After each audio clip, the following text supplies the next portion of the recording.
अरे नेहा, क्या दिन में सोती है। ससुराल में ऐसा नहीं चलेगा। वहां तो काम करना पड़ेगा, काम। जितना काम होगा कर लूंगी माँ। पर अगर कोई ये कहे कि सारा आराम छोड़कर सिर्फ काम ही करना है तो ना भी ना, मुझे नहीं करनी शादी। अरे कैसी बात कर रही हो। अच्छा चलो जाकर नहा लो, मैं नाश्ता लगा देती हूँ। फिर तुम्हें कॉलेज भी तो जाना है।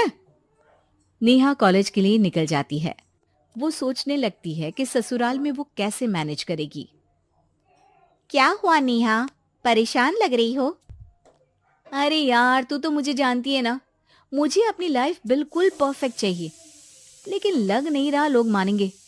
यार, कहीं मेरी शादी ऐसे घर ना हो जाए जहां मेरी जिंदगी ही नरक हो जाए। अरे मैंने ना कल एक इंग्लिश फिल्म देखी थी, उसमें भी कुछ ऐसी ही समस्या थी हीरोइन की। अच्छा, तो फिर क्या किया उसने? उसने तो अपने होने वाले पति से साफ साफ कह दिया कि वो पहले उसके घर कुछ दिन तक बिना शादी के रह कर देखेगी, और अगर ठीक लगा तो ठीक, वरना तेरे मेरे रास्ते अलग। अरे हाँ यार, ये तो बिल्कुल सही आइडिया दे रही है तू मुझे। चल मैं तो चली। थैंक्स यार, तूने मेरी प्रॉब्लम सॉल्व कर दी। ये बोलकर नेहा खुशी खुशी वहां से निकल जाती है। लेकिन पीछे से उसकी सहेली कहती है, अरे नेहा, नहीं नहीं, कुछ नहीं सुनना मुझे। ये बोलकर वो वहां से चली जाती है। हे भगवान, पूरी बात सुने बिना ही चली गई। अरे वो तो विदेशी फिल्म थी, वहां सब चलता है, लेकिन ये तो भारत है, सभ्यता और संस्कारों वाला देश, जहां शादी से पहले लड़की को ससुराल में नहीं रखा जाता। खैर, नेहा मस्त होकर घर आती है। नेहा, कल तुझे लड़के वाले देखने आने वाले हैं। और हाँ, इस बार कोई बहाना नहीं चलेगा। हाँ हाँ, आने दो आने दो, मैं तैयार हूँ शादी के लिए। अगले दिन लड़के वाले आते हैं, जहां लड़का कहता है, मुझे अकेले में लड़की से कुछ पूछना है। हाँ हाँ, क्यों नहीं बेटा। जाओ नेहा, घर तो दिखा दो इन्हें।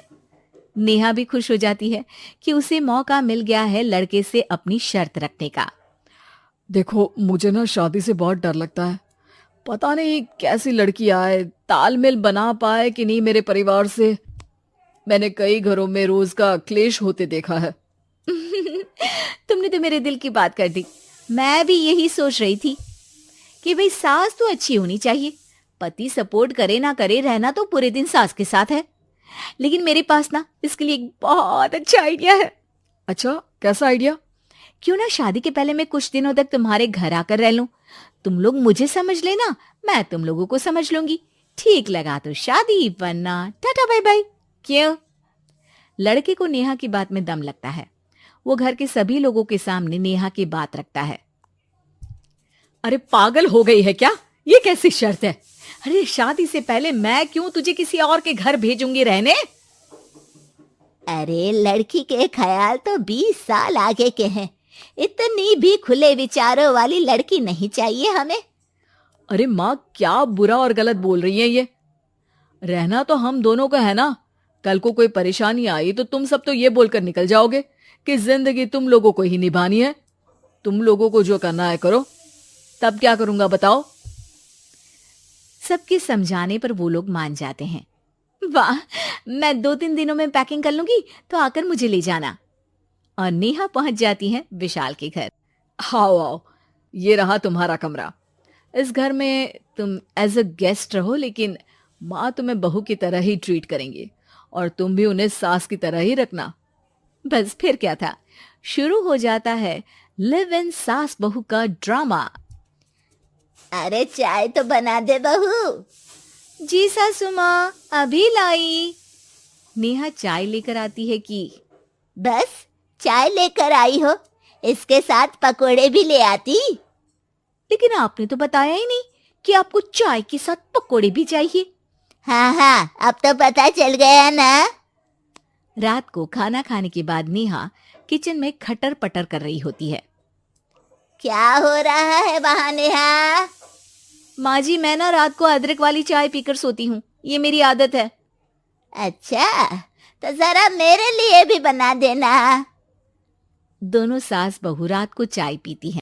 अगले दिन, नेहा, मैं मंदिर जा रही हूँ, मेरी साड़ी निकाल कर बेड पर रख दे। नेहा सास के लिए साड़ी निकाल कर रख देती है। वो देखती है कि उसके आने के बाद से सास ने घर का कोई भी काम करना छोड़ दिया है। यार मैं क्या करूं? ऐसा ससुराल तो मुझे नहीं चाहिए था जिसमें मैं ही सारा काम करूं।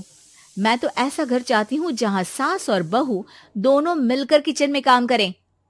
हे भगवान, रात को चाय पी ली, पेट में गैस बन गई, अब तो चला भी नहीं जा रहा है। मुझे तो ऐसी बहू चाहिए जो हेल्थ के प्रति कॉन्शियस हो, क्योंकि वो ठीक रहेगी तभी तो मैं ठीक रहूंगी। दोनों समझ जाती हैं कि वो लोग एक दूसरे के लिए नहीं बने हैं। अगले दिन नेहा, जरा चाय तो ले आना। नेहा चाय के साथ चिला भी बनाकर ले आती है। सास खा पीकर सो जाती है। अगली सुबह तेरी बुआ सास आ रही है, उसे मैंने तेरे बारे में बताया है। तभी वहां गंवार सी एक महिला आ जाती है। चलो यहां से निकलो, कुछ नहीं है खाने के लिए, जाओ। ए नेहा, तमीज से बात करो। ये मेरी ननद यानी आशीष की बुआ है। हाय रे दैया, इतनी आकड़ वाली लड़की। अरे यही है ना जो शादी से पहले ही आकर बस गई है यहाँ पर।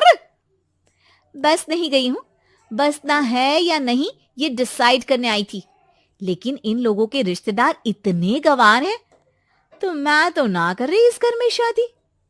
अरे भाभी, और क्या कमी थी हमारे आशीष में जो आपने ऐसी लड़की की शर्तों को मान लिया? अरे वो तो आशीष के कहने पर मैं झुक गई, वरना ऐसी लड़की को तो मैं घर में घुसने भी ना दूं। ए हेलो, ऐसी लड़की कैसी लड़की? हाँ, बिना समझे बुझे शादी कर लूं? अब तो समझ गई ना कि हम लोग गांव के हैं। भाभी को खाट पर सोना और रिश्तेदारों का गांव से आना जाना तो लगा ही रहना है इस घर में। हाँ हाँ, मैं तो किसी मॉडर्न घर में शादी करूंगी। ये बोलकर नेहा वहां से चली जाती है।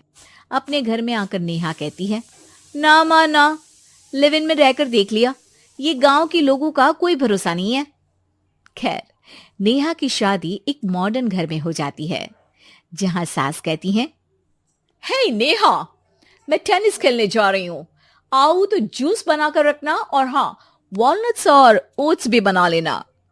जी माँ। माँ मॉम बोलो डार्लिंग, माँ इज ओल्ड फैशन। बेचारी नेहा सर पर हाथ रख लेती है। हे भगवान, ये सास तो सास ही होती है, गांव की हो या शहर की।